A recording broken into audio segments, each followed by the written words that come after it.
Hi, I'm Carrie, and this is Saunders Sisterhood. This is a YouTube channel for the single and childless, not by choice person.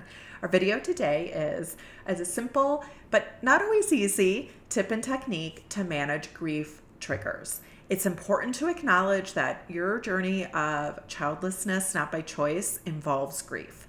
We don't always understand that what we're experiencing is grief. The people around us don't always understand that what we're experiencing is grief.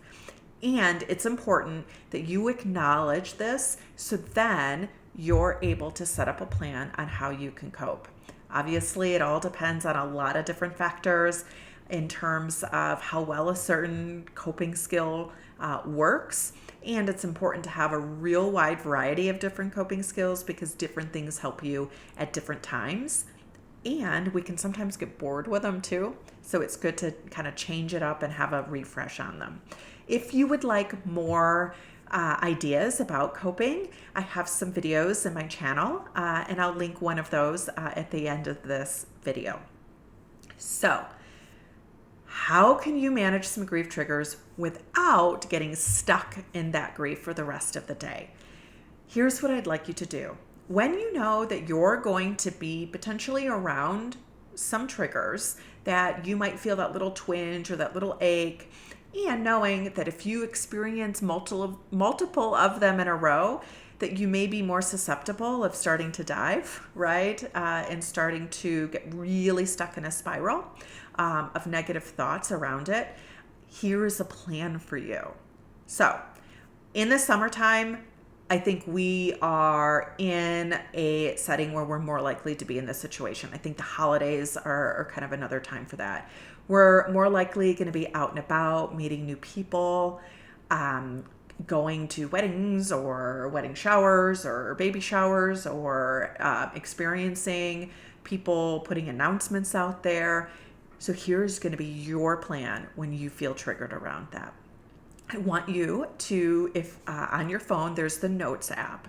If you don't have a phone that you carry around with you, you can also just write it on a piece of paper. But I want you to take whatever that trigger is that's inside your head and then put it somewhere else for safekeeping.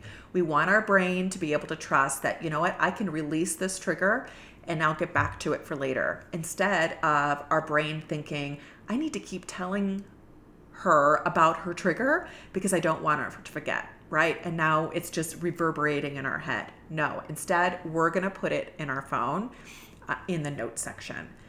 Now, you might be out and about, or you might be going through your day and you might have 5 or 6 things. You might have 10 things. You might have 1 thing. I don't want you to process it in the moment that you put it in your phone. I just want you to put it in the phone and then tell yourself, it's now in my phone. I will manage this later, or I will process this later. Then what I want you to do when you're in a space where you feel supported, you feel like you're relaxed. This might be at home. It might be at the end of the day. It might be after dinner. It might be before you do your nighttime routine. I want you then to take out your phone, get out your journal, get your favorite journal, your favorite pen. Maybe you light a candle. Maybe you get some tea or your favorite drink. And I want you to sit down and I want you to process by writing about how you felt about all of those different triggers. Where were you? How did you feel? What are all of the different feelings that you experienced when you felt it? Was there anything that made that particular trigger worse at the time? I want you to just not think necessarily, but I want you to write. I want you to write about each of those triggers. And it's important to kind of give yourself a time limit on that. So if you give yourself 30 minutes to journal and you have, 10 different triggers that you're going to write about, you might give yourself 3 minutes each. Or you might get into it and you might be like, you know what?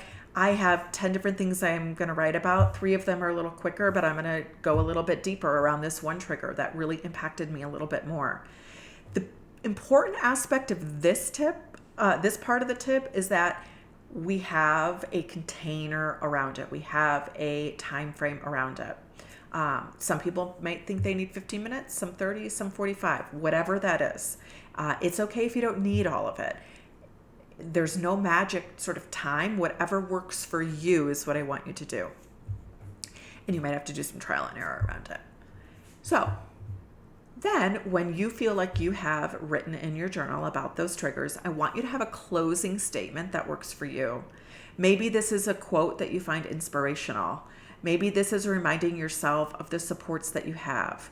Maybe this is something that's saying, and I now have processed these triggers, and so I'm now going to step into the rest of my day, and I'm going to read my favorite book, or I'm going to go do something different. Something to acknowledge the ending of this journaling exercise. It's really important around that. And again, you might have to trial and error a little bit to find something that works best for you.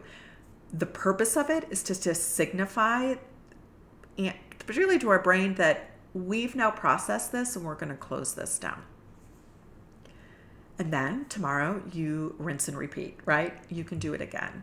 The idea around this is that you absolutely acknowledge that you have these triggers. You absolutely give yourself time to process, acknowledge them, and get your feelings out. And you do that in a way in which it can be contained.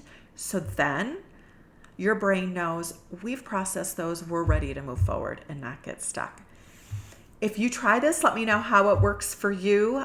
This has been something that's been pretty effective for me, and so I wanted to share that along with you guys.